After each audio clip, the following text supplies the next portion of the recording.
Assalamualaikum warahmatullahi wabarakatuh. Alhamdulillah nahmaduhu wa nasta'inu wa nastaghfiruh wa na'udzu billahi min syururi anfusina wa sayyiati a'malina may yahdihillahu fala mudhillalah wa may yudlil fala hadiyalah. Asyhadu an la ilaha illallah wahdahu la syarikalah wa asyhadu anna Muhammadan abduhu wa rasuluh. Allahumma shalli wa sallim ala nabiyyina Muhammad wa ala alihi wa ashabihi ajma'in. Amma ba'du.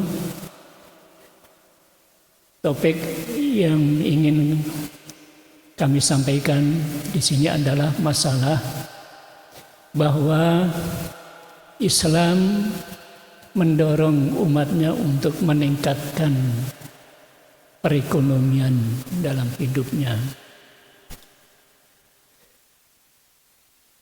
Islam adalah agama Allah, satu-satunya agama Allah yang diwahyukan kepada seluruh nabi sejak Nabi Adam sampai nabi-nabi berikutnya, termasuk Nabi Ibrahim, kemudian Nabi Yakub, Nabi Musa, sampai kepada Nabi Isa alaihissalam, dan terakhir kepada Nabi kita Muhammad sallallahu alaihi wasallam.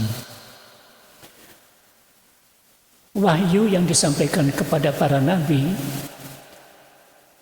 yang menjadi petunjuk untuk seluruh umat manusia itu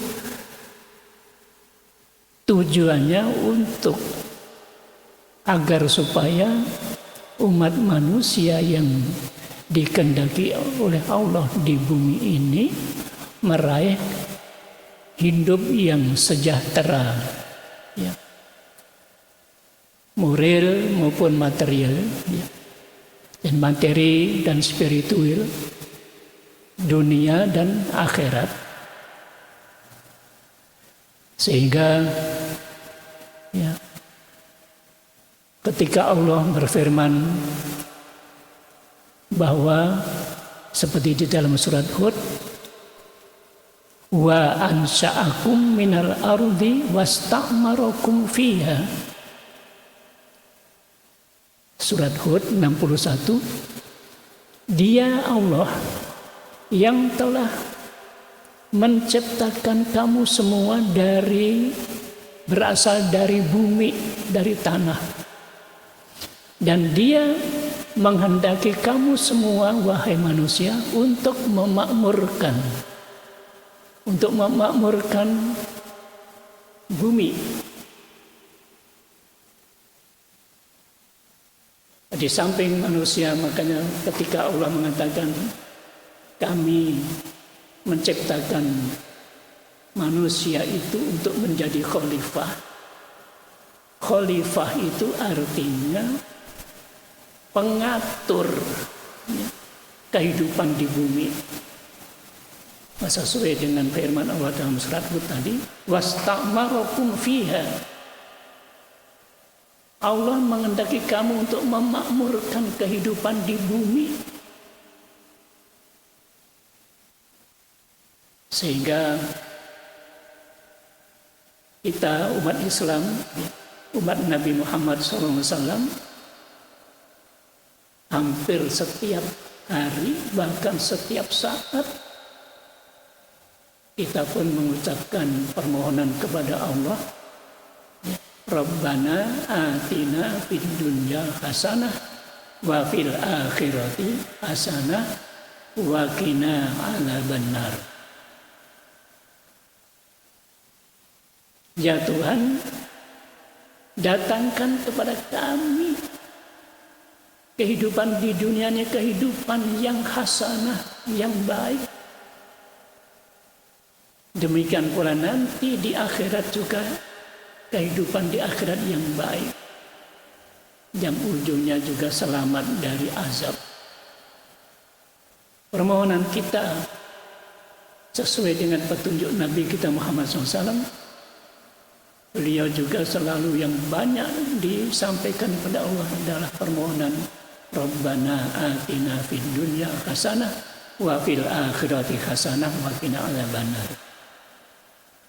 Di sini menunjukkan bahwa umat Islam diminta untuk selalu menyikapi kehidupan di dunia ini pun kehidupan yang baik sesuai dengan petunjuk Allah tadi, agar supaya kita itu memakmurkan kehidupan.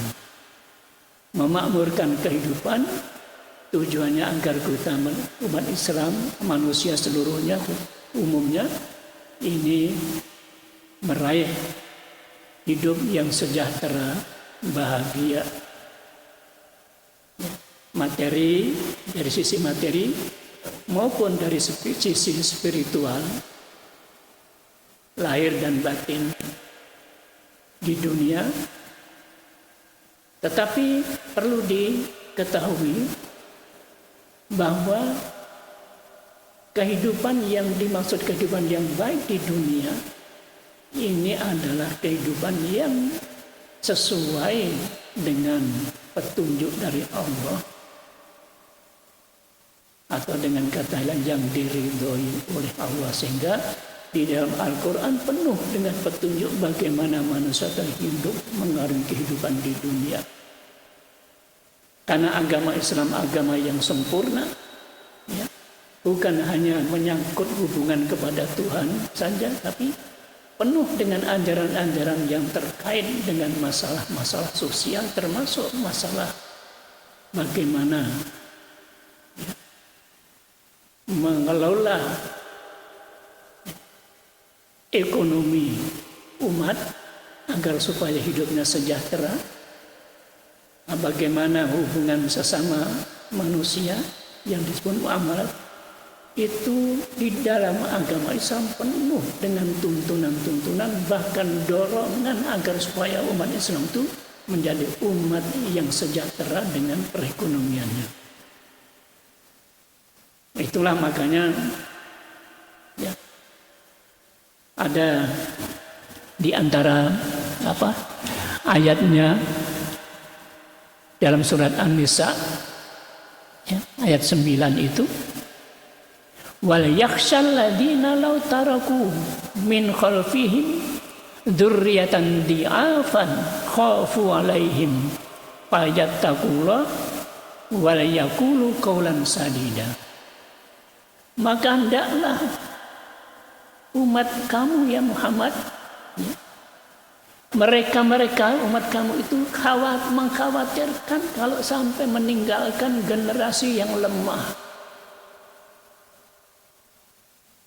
Generasi yang lemah artinya lemah dari sisi lahir, materi, juga lemah dari sisi akidah, keimanannya.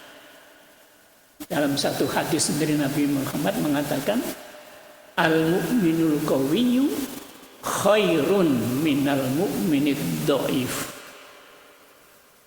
Orang mukmin yang kuat itu lebih baik dibandingkan dengan mukmin yang lemah. Nah, kata-kata mukmin yang kuat itu kuat dalam arti sisi lahir maupun sisi batin. Lahirnya, fisiknya kuat, jasmaninya kuat, sehat, ekonominya kuat, semuanya, pendidikannya juga kuat. Jangan sampai umat Islam itu memiliki kelemahan-kelemahan di segala bidang. Karena kalau umat Islam ini lemah, maka menjadi bulan-bulanan dari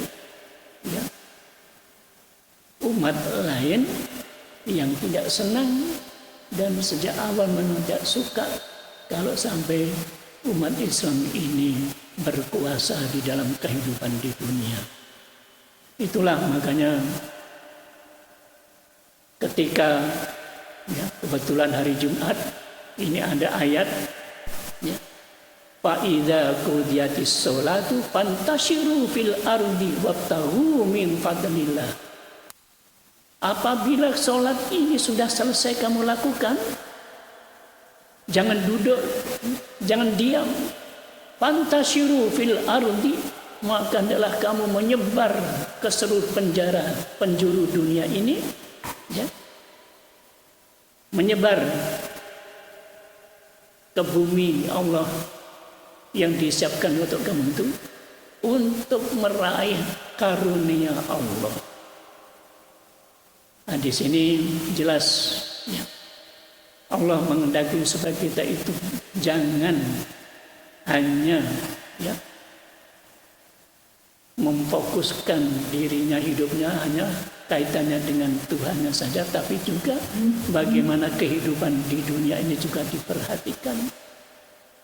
Ayat lain mengatakan wabtaghu fima ataqal daral akhir wa la tansa nasibaka minad dunya.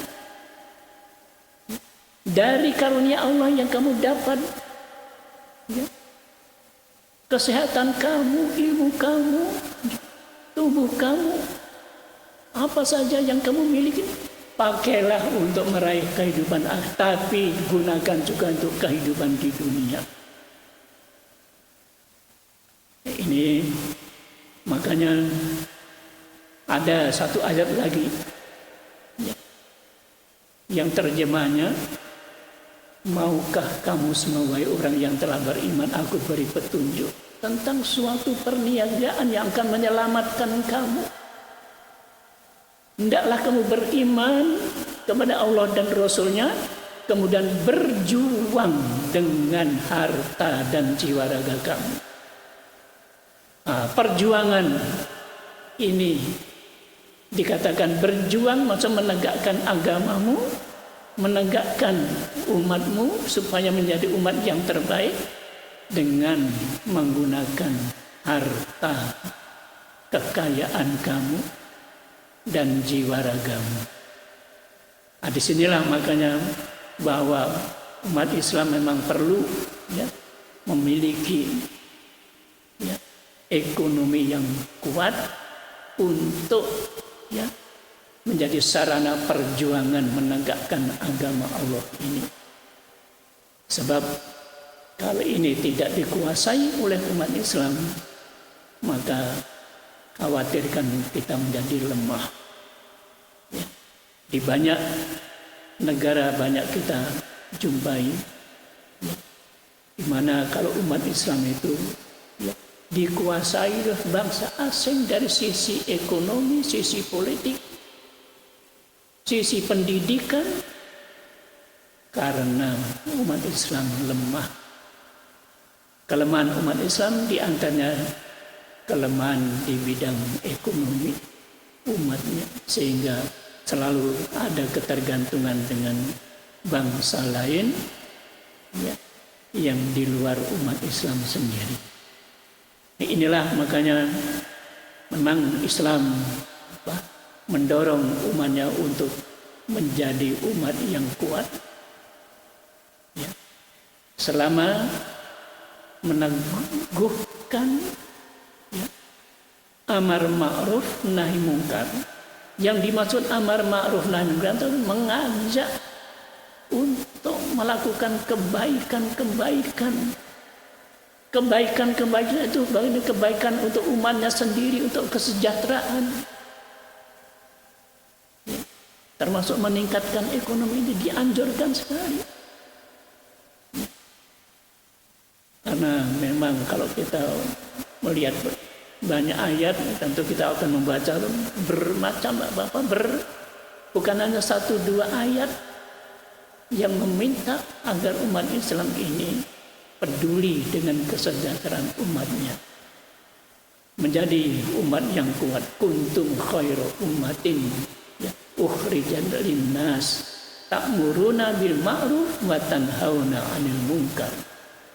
Kamu menjadi sebagai umat selama kamu itu mengajak dan menyuruh untuk kebaikan-kebaikan dan mencegah hal-hal yang mungkar, yang tidak baik. Kebaikan itulah termasuk yang akan kita meraih kesejahteraan umat, di antaranya melalui penguatan keekonomian. Mudah-mudahan apa yang saya sampaikan ini cukup untuk menggugah kembali kesadaran kita bahwa Islam memang satu-satunya agama yang sempurna, yang isinya mendorong dan mengatur kehidupan bukan hanya hubungan dengan Allah, tapi hubungan sesama manusia. Hablun minallah wa hablun minannas. Di antaranya bagaimana kita mengatur kehidupan berekonomi dan berbudaya sampai soal berpolitik. Mudah-mudahan ada manfaatnya. Wabillahi taufiq wal hidayah. Assalamualaikum warahmatullahi wabarakatuh.